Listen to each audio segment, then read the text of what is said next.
Terdapat lebih dari 500 kabupaten dan kota yang tersebar di seluruh Indonesia. Tentunya ada lebih dari 500 pilkada pula yang harus diselenggarakan oleh negara. Tak ayal, pesta rakyat ini begitu mempesona, hingga banyak penyelenggara negara terbuai suap menyuap sengketa pilkada.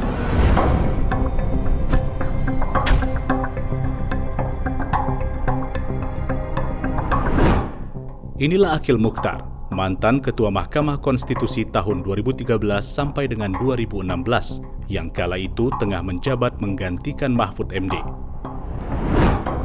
Belum tunai masa jabatan mulianya, Hakim Agung ini terjaring operasi tangkap tangan KPK dan terbukti melakukan transaksi suap tanpa perantara.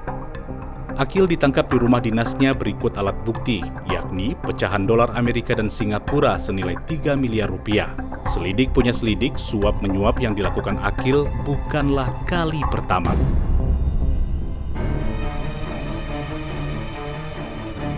Dalam persidangan, Akil didakwa 6 pasal terkait perkara-perkara pilkada yang ia tangani kala menjadi pejabat negara.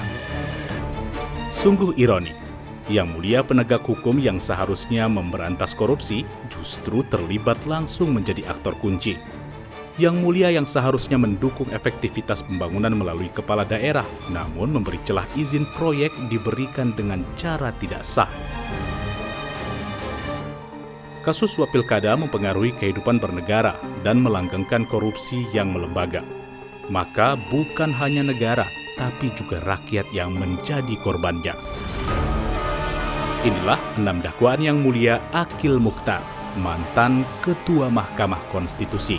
Dakwaan pertama, Akil menerima suap terkait pilkada beberapa daerah, diantaranya Pilkada Kabupaten Gunung Mas sebesar 3 miliar rupiah, Pilkada Lebak sebesar 1 miliar rupiah, Pilkada Kabupaten Empat Lawang sebesar 10 miliar rupiah dan 500.000 US dollar, Pilkada Kota Palembang sebesar 20 miliar, dan Pilkada Lampung Selatan sebesar 500 juta. Pada dakwaan kedua, Akil menerima suap dalam sengketa Pilkada Kabupaten Buton sebesar 1 miliar rupiah, Kabupaten Pulau Morotai sebesar 3 miliar rupiah, Kabupaten Tapanuli Tengah sebesar 1,8 miliar rupiah, juga sebuah janji pemberian 10 miliar rupiah terkait keberatan hasil Pilkada Jawa Timur. Dakwaan ketiga, Akil meminta 125 juta rupiah pada Wakil Gubernur Papua periode 2006-2011 terkait sengketa Pilkada Kabupaten Merauke, Kabupaten Asmat, Kabupaten Bovendigul, Kota Jayapura, dan Kabupaten Nduga.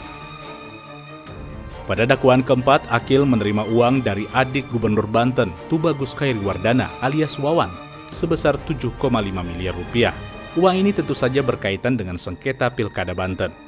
Sementara dakwaan kelima dan keenam menyebut Akil melakukan tindakan pencucian uang sebesar 60 miliar rupiah saat menjadi anggota DPR RI dan 120 miliar rupiah saat menjadi hakim MK.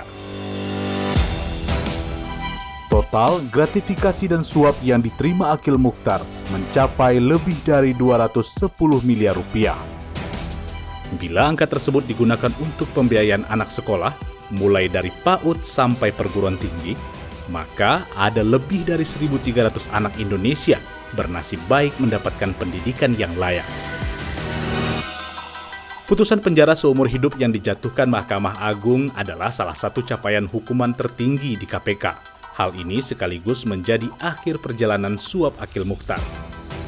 Kini, ia tengah menjalani sisa hidupnya di Lapas Sukamiskin hingga akhir hayatnya menanti.